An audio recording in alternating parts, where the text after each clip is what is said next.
Welcome back to the channel. We went away for a while to gather interesting real-life victim stories. We are glad to bring to you all the scariest and most thrilling stories you've probably ever heard. Before we continue, please do well to hit the subscribe button, tell us where you are watching from and what time it is where you are in the comment section. Now let's begin. I rented a house in Logan County for 4 months in the spring of 2024, while I was doing contract survey work for a land company out of Charleston. The house was a 2-story frame on a hillside road outside of Man. Old, comfortable, a wide covered porch across the front that looked out over a creek bottom where fog pooled on cool mornings. The landlord was a woman named Mrs. Prater, who lived in Logan proper and seemed pleased to have someone in the house after it had sat empty for most of the previous year. She mentioned, walking me through on the first day, that there were sometimes animals under the porch. She'd had a groundhog the previous spring and something larger the fall before that she suspected was a raccoon.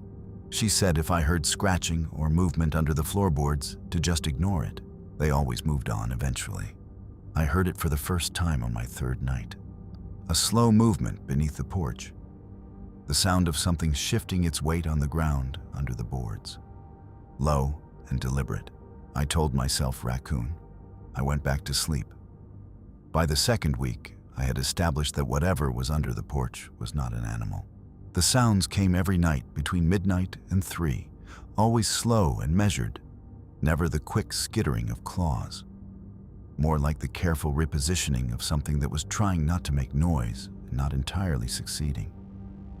The sounds tracked the interior of the house the same way that the things in hollow walls and sealed attics always track the people inside, moving along the length of the porch in correspondence with where I was sitting or standing or lying in the rooms above. If I moved to the kitchen, the sound moved to the kitchen end of the porch. If I went back to the living room, it moved back.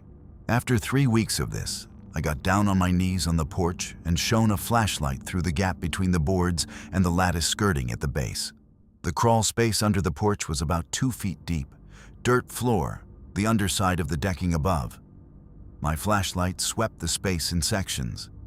No animal, no raccoon, no groundhog, no nesting material. What I found instead, pressed into the dirt directly below the spot where my porch chair sat each evening, was a handprint. A single handprint. Palm down, fingers spread, pressed deep into the soft earth, the way you'd press your hand in if you wanted to leave a clear impression. The hand was large, wider across the palm than mine, the fingers longer. The impression was deep and settled. The soil compacted around the outline the way it compacts when something stays in one position for a long time.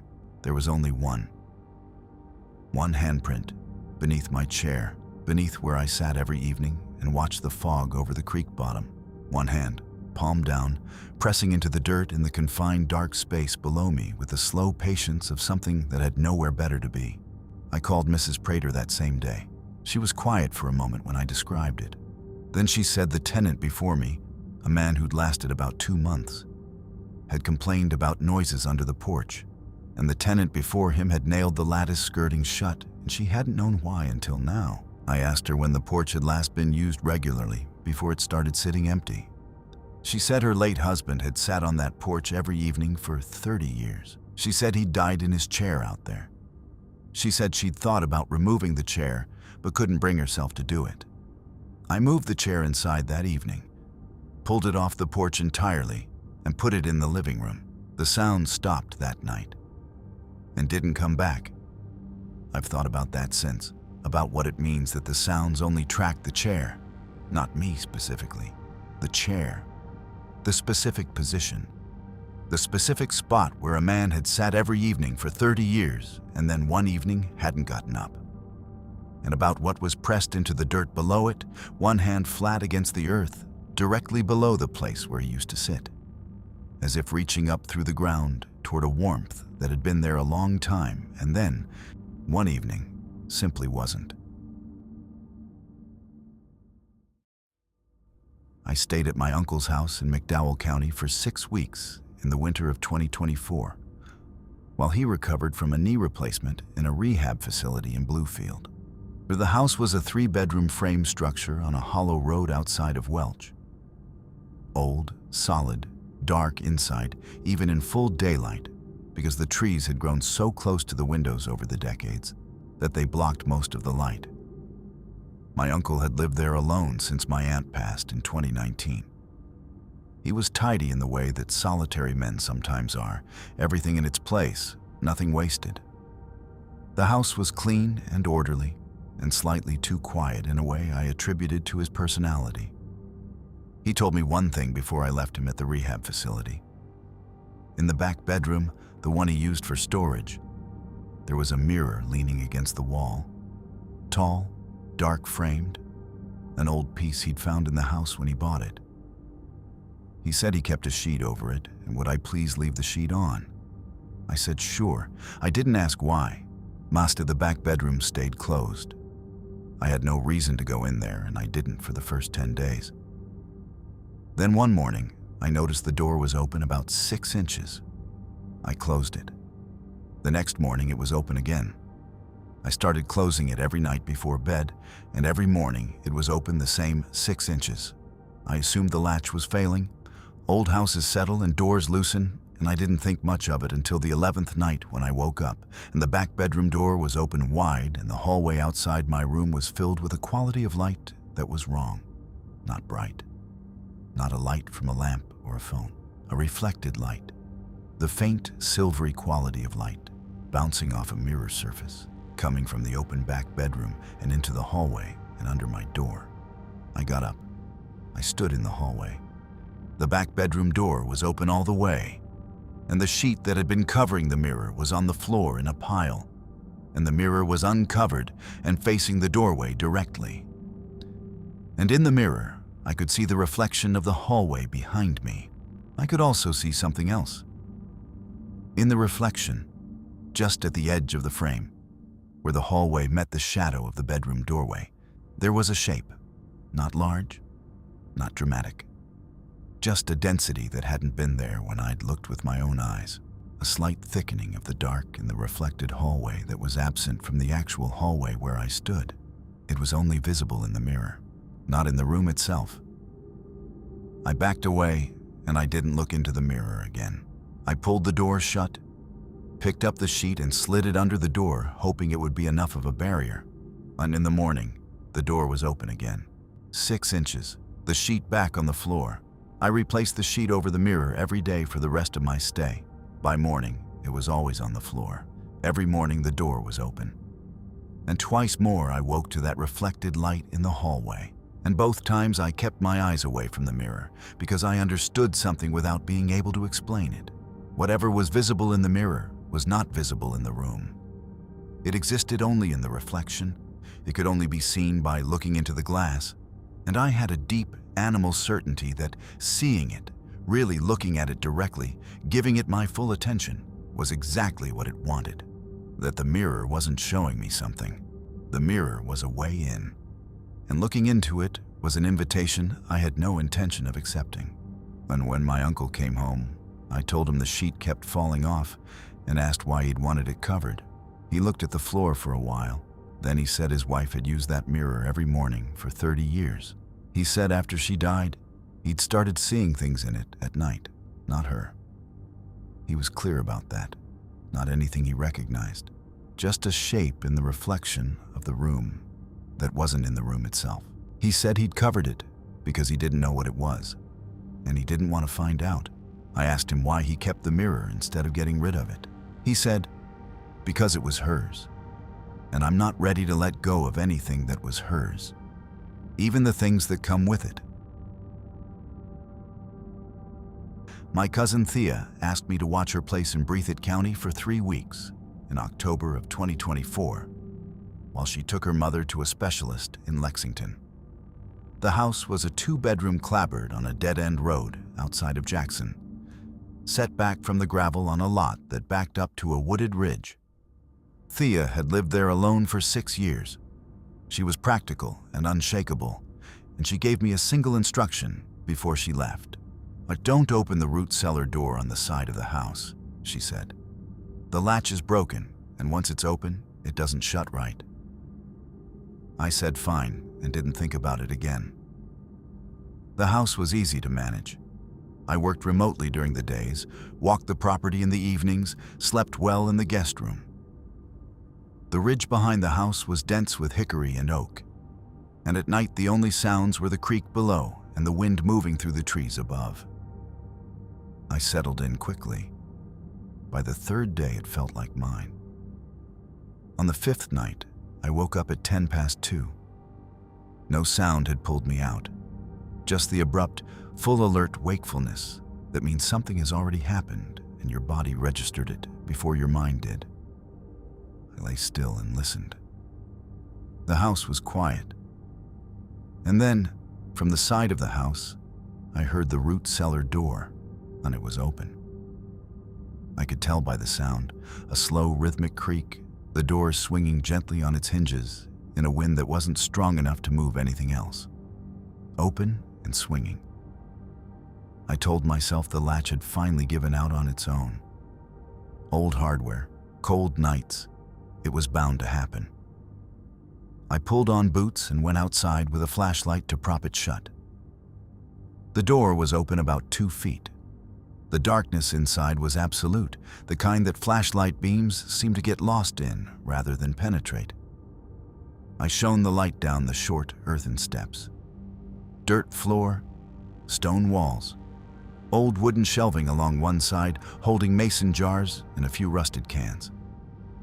Nothing living. I propped the door with a cinder block I found by the porch, went back inside, and went back to sleep. In the morning, the cinder block was inside the root cellar, sitting in the center of the dirt floor. Someone had moved it from outside the door to inside, setting it down deliberately in the middle of the space. The door was open again, swinging gently. I stood there and stared at the block. I had wedged it against the outside of the door. It weighed maybe 30 pounds. Moving it required opening the door, stepping around it, picking it up, carrying it down the steps, and setting it inside. A sequence of deliberate actions performed in the dark while I slept 10 feet away. I called Thea. She didn't answer. I texted her. She replied 3 hours later. "Don't go in there at night. I'll explain when I'm home." That was all she sent. I didn't go near the root cellar after dark. But it opened every single night. I know because I checked it each morning. No matter what I used to prop it, the cinder block, a wooden wedge, a length of chain looped through the handle and tied to a fence post. By morning, the door was open, and whatever I'd used to secure it had been moved inside. Set down on the dirt floor of the root cellar with the same unhurried deliberateness. Not thrown, not knocked over. Placed. On the 12th night, I made a mistake. I woke at 2 again, and this time I didn't go back to sleep. I lay there in the dark and listened, and I heard something I hadn't heard before, or hadn't been paying close enough attention to hear. From the root cellar, through the wall, through the 10 feet of cold October air between the house and the door, I heard breathing. The same slow, deliberate rhythm I've heard described by people who've experienced things they can't explain, now deep and patient and unhurried. And underneath the breathing, barely audible, something else.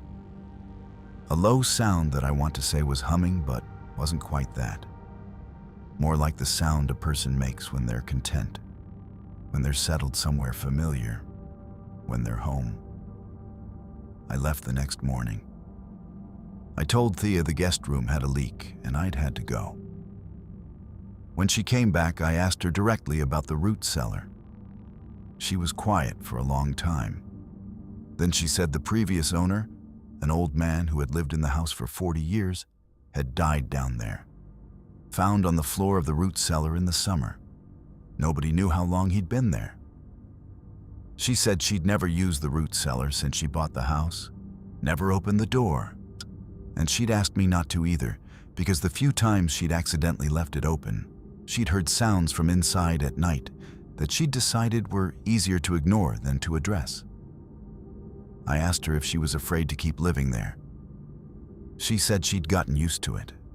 She said he'd lived in that house longer than she had, and she supposed he still considered it his. She said she just didn't open the root cellar, and she didn't go near that side of the house after dark, and they had what she called an arrangement. I asked her what kind of arrangement. She said, "He stays in his, and I stay in mine." I've thought about that a lot. The cinder block moved inside and set down on the dirt floor every morning. The door open and swinging in still air.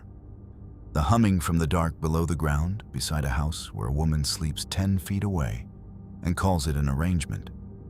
Some places hold the people who loved them, not as memory, not as echo, as presence, as a claim on the space that doesn't expire just because the body did. And the house in Breathitt County doesn't belong to Thea. She just lives there. The man in the root cellar made sure of that. Every single night, opening the door, moving the block, settling into the dark below the earth, humming to himself in a space that was his long before she arrived, and will be his long after she's gone. My grandmother's sister, Loretta, left me her house in Wyoming County when she died in January of 2025 at the age of 88. I hadn't known her well.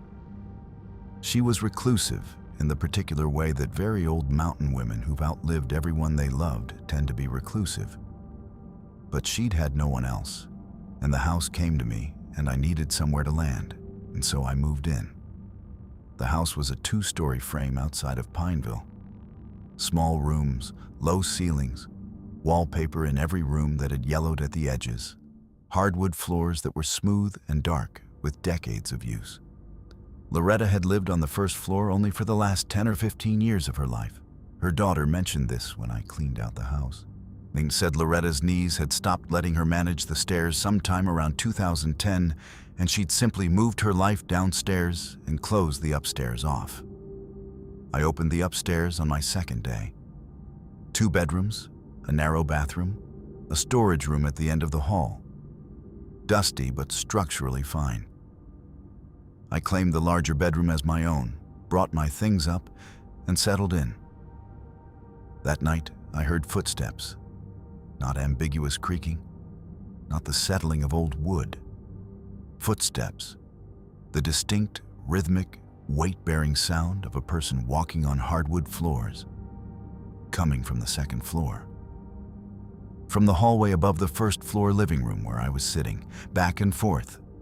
A slow, deliberate pace, the sound of someone walking the length of a hallway and then walking back, as if measuring the space or waiting for something.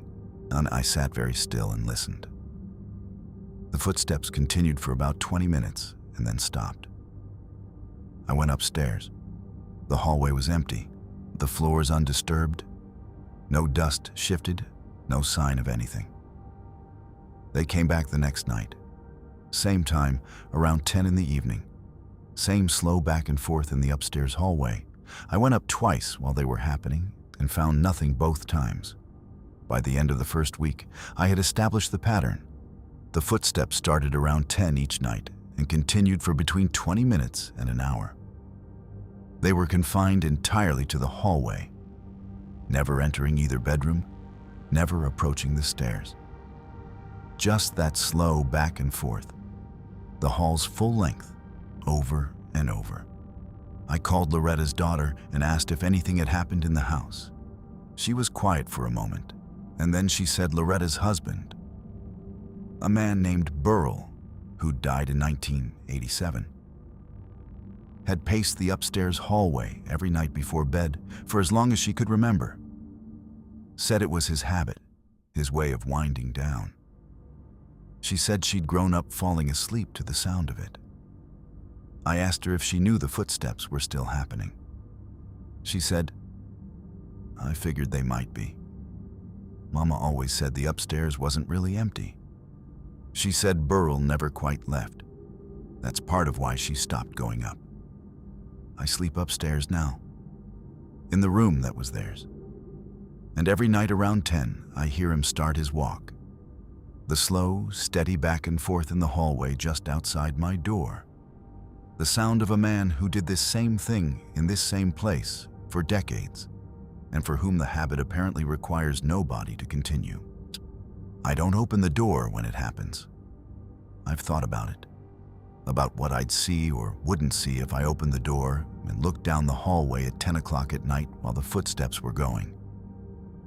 But I've decided I'd rather have a hallway that walks itself than know for certain what's doing the walking.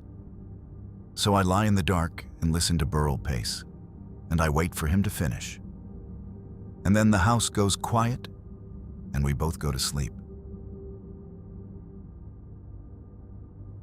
I spent 11 weeks at my family's old property in Roane County in the summer of 2024. The house that had belonged to my great-grandparents and been empty for 6 years since my great-aunt moved to a care facility in Spencer. The plan was to assess the place for sale, clear it out, do minimal repairs, get it listed.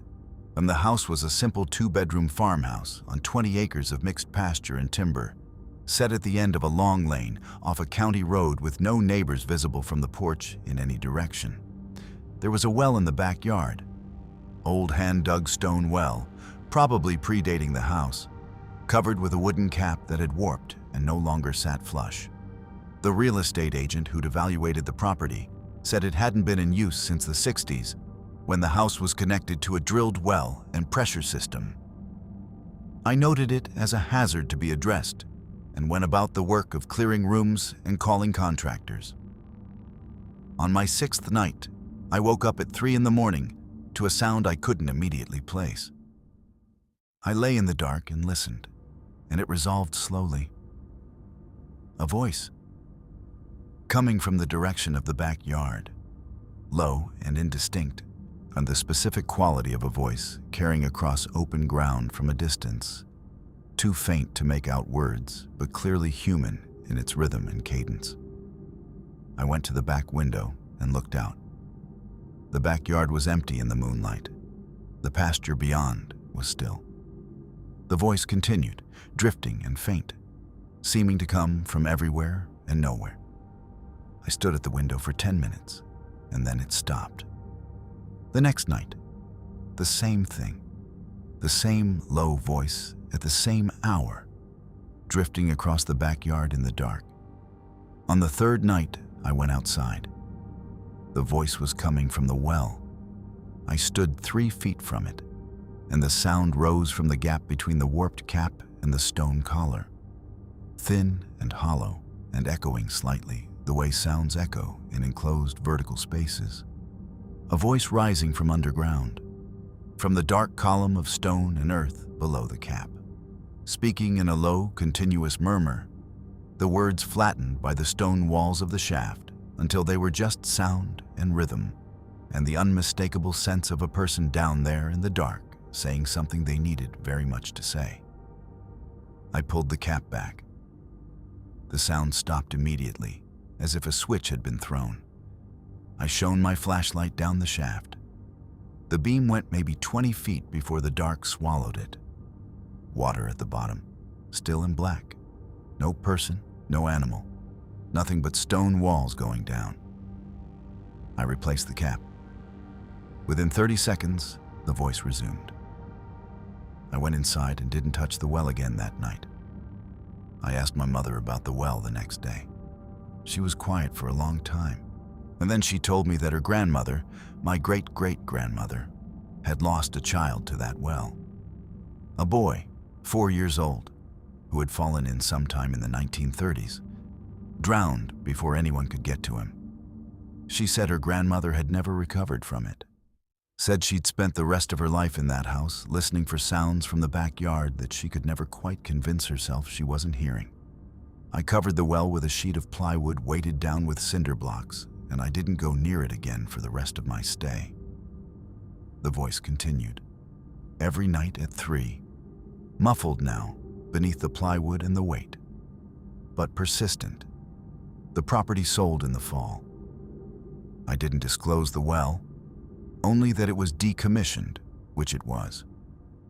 The new owners are a family from Charleston who wanted land for their kids to run on, and they may never hear it.